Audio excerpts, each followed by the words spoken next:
One of the topics many people around the world are hoping to see brought up between President Trump and Theresa May at the G20 summit is the heartbreaking case of Charlie Gard. And our next guest had to fight for his own daughter at the beginning of her life. Former presidential writer for President George W. Bush, Ned Ryan, joins us now. Ned, good to have you here. Thank you. And I know this hits close to home for you, and this is such an emotional story, just to give people a sense of what we're talking about, because it's really received a lot of national attention. Right. This 11-month-old boy over in the UK has a terminal disease, was put on life support.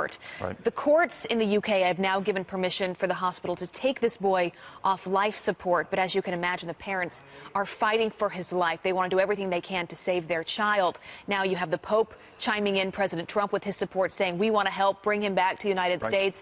And this is something, as I said, hits close to home for you, Ned. It does. I mean, I think the thing that's scary when you look at what's taking place over there is that the parental rights are not absolute. It's gone to the courts. They failed at an appeal level at the court. They failed at the Supreme Court. Then it went to the European Court of Human Rights, which sounds very Orwellian to me. It does. And the European Court of Human Rights decided that it really was, decided that the baby should not be, couldn't fight for the baby, but even more importantly, it couldn't be removed from that hospital because the parents want to bring it to the U.S. Yes. New York Presbyterian and Columbia's Irving Medical Center have said we would agree if, get over all the hurdles, we would agree to take this child and be able to do some of the experimental. Because you had a scare on your own here in the U.S. We did. Our daughter Charlotte was born at 24 weeks. She was born 4 months premature. Wow. Some of her primary nurses think she was born a couple days before 24 weeks, which is really the edge of viability. There she is now. How old is she? She's 8. She'll be 9 in November. Beautiful. And when she was born, she was 1 pound 7 ounces, 12 inches long. Oh my gosh. We were given some pretty grim odds. Pretty grim odds on just her long-term health, that there could be brain damage, that she would have long-term health problems. And, 3 times, and the doctors were doing their job. And I give them credit. They were doing their job. They were wanting to give us all the angles. 3 times, do you want to end this pregnancy? And my wife and I firmly believe in the value and the dignity of all life. And we said, no, absolutely not. We want to fight for Charlotte. But it was our decision. Exactly. What if you had been, why does that come about? Why does the UK get to a point where an amorphous-sounding board or the government is making decisions? But this is the end of socialized medicine. And I think in some ways this does kind of tie in a little bit to the debate that we're having here in the United States. What do we want to see the future of our healthcare system look like? Do we want a single payer? Or do we want where we still have the ability and the right to make our own health decisions, including parents making those decisions for their children? And, I actually shared with a friend a couple months after Charlotte was born, and we were at the point where we knew she was going to be fine. We knew that we're not going to be any long-term disabilities.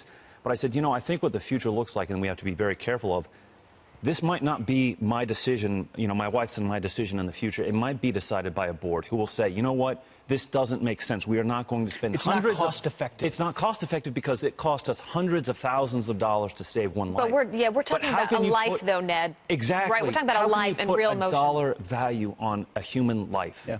There is no way to do that. And so, but the end goal at some point is, if we go down that path, you will have boards, you will have commissions saying, you know what, it's not in our best interest, the costs don't make sense, we're not going to agree that the doctors and the hospital can care for these children, so because the prospect is not, a good one. If Charlie were to come here to the United States to get help, how would his situation be different than how it was in the UK?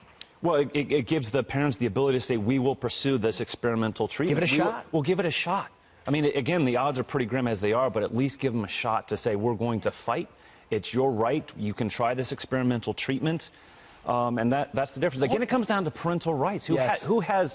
The thing that scares me a little bit, Pete, about the future if we go down this path, if you have these boards or these commissions or people making these decisions, who controls the controllers? And what if they have a different worldview than you? What if they view life differently than you as just a number and a statistic instead of this a human life of just unfathomable value? It's so true. And in this life, when the chips are down, all you want is a fighting chance, even if that chance is slim. You take that away and a board tells you no, what else do you have? There's nothing you would fight harder for than your own child. And that's true. And the thing that my wife and I have discussed is if there were those listening to the odds that we were given, even the night before Charlotte was delivered with an emergency C-section, those odds were pretty grim. Yeah. But we said, we're going to do it because we will at least give Charlotte a chance to live. And you know what? She's going to be 9 in November. She's perfectly healthy. She's amazing. Amen. Well, we're so glad that she is doing well. She's beautiful. She is beautiful. We appreciate you Charlotte, telling baby girl. your story. Keep it up. Ned Ryan, thank you very much. Appreciate it.